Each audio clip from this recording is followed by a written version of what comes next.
గురువుగారు మనసుని బయటకు పోనీయకుండా ఆత్మలో నిక్షిప్తం చేస్తే మోక్షం కలుగుతుంది అని చెప్తారు. ఇంతకీ మనసు అంటే ఏమిటి? ఆత్మ అంటే ఏమిటి? మనస్సు ఆత్మ మిగతా పదార్థాలు కంటికి కనిపిస్తాయి.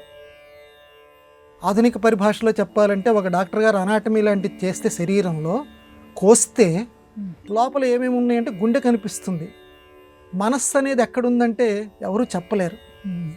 ఏమయ్యా అంతరాత్మ అని మీ సనాతన ధర్మం చెప్తోందే, అంతరాత్మ ఎక్కడుంది? ఆత్మ అంటున్నావు కదా, ఆత్మ ఎక్కడుంది?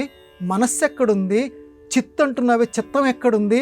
అంతఃకరణం అంటున్నావే, అంతఃకరణం ఎక్కడుంది అని వెతికితే, ఈనాటి ఆధునిక పరిభాషలో గనక వెతికితే ఎక్కడా మనకు కనపడో ఒక గుండె మాత్రమే కనిపిస్తుంది. మరి హృదయం ఎక్కడుంది? మనస్సు ఎక్కడుంది అని అంటే మళ్ళీ సనాతన ధర్మం శారద ఆ అమ్మవారి యొక్క పాదాలు పట్టుకుంటేనే మనకి అంతరాత్మ అనేది ఎక్కడుంది, ఆత్మ అనేది ఎక్కడుంది, మనస్సు అనేది ఎక్కడుందో మనకి తెలుస్తుంది. ఇది అనుభవపూర్వకంగా తెలిసేటువంటిది మాత్రమే. అంతరాత్మ కానివ్వండి, మనస్సు కానివ్వండి, ఈ రెండు పదాలు ఎవరికి వారికి అనుభవపూర్వకంగా తెలిసేటువంటివి మాత్రమే. ఒక రూపం అంటూ వాటికేమీ ఉండదు. ఎలాగయ్యా? పంచదార రుచి ఎలా ఉంటుంది? ఎలా ఉంటుందంటే తీయగా ఉంటుంది. తీయగా ఉండటం అంటే ఏమిటి? ఇదిగోనయ్యా అని ఒక చెంచా తీసి వాళ్ళ నోట్లో పోస్తాం, అప్పుడు తీపి అంటే ఏంటో తెలుస్తుంది. అంతేగాని తీపి అనేది ఇలా ఉంటుంది అని చెప్పగలిగేటువంటి భాష్యకారుడు ఎవడూ లేడు. తీపిని ఎవరికి వాళ్ళు తీపిని కానీ, చేదుని కానీ, పులుపుని కానీ ఎవరికి వాళ్ళు అనుభవించాలి. అలాగే మనస్సు అనేటువంటిది కూడా ఎవరికి వాళ్ళకి మనస్సులో వాళ్ళకి మాత్రమే తెలిసేటువంటి ఒక విశేషం. ఆత్మ కూడా ఎవరికి వాళ్ళకి తెలిసేటువంటిది. ఉదాహరణకి పదే పదే చెప్పుకున్నా మళ్ళీ అదే ఉదాహరణ చెప్పుకుంటాం.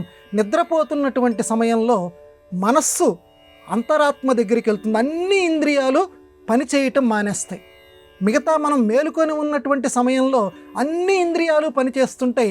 మనస్సు చెబుతూ ఉంటుంది, హెచ్చరిక చేస్తూ ఉంటుంది, కాలు కదులు, అప్రయత్నంగా కాలు ముందుకేస్తాం, చెయ్యి పైకిలే, అప్రయత్నం అంటే మనస్సు నిర్దేశిస్తూ ఉంటుంది. కానీ నిద్రపోయేటువంటి సమయంలో మనస్సు అంతరాత్మ దగ్గరికి వెళ్ళిపోతుంది. అదే మనస్సు అంతరాత్మ అప్పుడు మాత్రమే తెలుస్తుంది. ఎలా తెలుస్తుందయ్యా? నాకు తెలియటం లేదు. కల వస్తుంది కదా ప్రతి వాళ్ళకి. కలలో మనస్సు అంతరాత్మతోటి సంభాషిస్తుంటుంది. ఆ అంతరాత్మే రకరకాల రూపాలు, ఆ మనస్సులో ఉండేటువంటి రూపాలన్నీ కూడా, అంటే ఏనాడో నిక్షిప్తమైనటువంటి రూపాలన్నీ కూడా వివిధ అనుభవాల కింద కల్లో మనకు కనిపిస్తూ ఉంటాయి. మనస్సు వేసేటువంటి విచిత్రమైనటువంటి వేషాలు అది అంతరాత్మ పక్కన ఉండి చిద్విలాసంగా నిర్వికారంగా చూస్తూ ఉంటుందట. మనస్సు చేసేటువంటి పనులు కలలు. కాబట్టి మనస్సు అనేటువంటిది కలల రూపంలో కనిపిస్తూ ఉంటుంది. అంతరాత్మ అనేటువంటిది ఎలా తెలుస్తుందంటే బాగా నిద్రపోయి లేచిన తర్వాత అబ్బా బాగా నిద్ర పట్టింది అంటారు చాలామంది. బాగా గాఢమైన నిద్రపోతే అంటే గాఢమైన నిద్రలో మనస్సు అంతరాత్మలో కలిసిపోతుంది. కోరిక ఉన్నంతసేపు, ఒక సంకల్పం ఉన్నంతసేపు నిద్ర సరిగ్గా పట్టదు. మనసులో ఏదో తలుచుకుంటున్నంతసేపు నిద్ర పట్టదు. ఎందుకంటే ఈ మనస్సు నిద్ర పట్టనివ్వదు. మనస్సు అంతరాత్మ దగ్గరికి వెళ్ళిపోయిందనుకోండి, అంతరాత్మలో కలిసిపోయిందనుకోండి, ఇక మనస్సు పని ఆపేస్తుంది. అదే చేయమంటున్నారు. మనోక్షయమే ముక్తి మన సంప్రదాయం చెప్తోంది. మనస్సుని నశింపచేసుకుంటే మోక్షం లభిస్తుంది. మనస్సును ఎవరిలో లయింపచేయాలి? అంతరాత్మలో లయింపచేయాలి. నిద్రలో గనక మనస్సు అంతరాత్మలో కలిసిపోవటం వల్లే చక్కటి నిద్ర పడుతుంది. ఇదే శాశ్వతంగా మెలకువ ఉన్నప్పుడు చెయ్యి, మోక్షం లభిస్తుంది.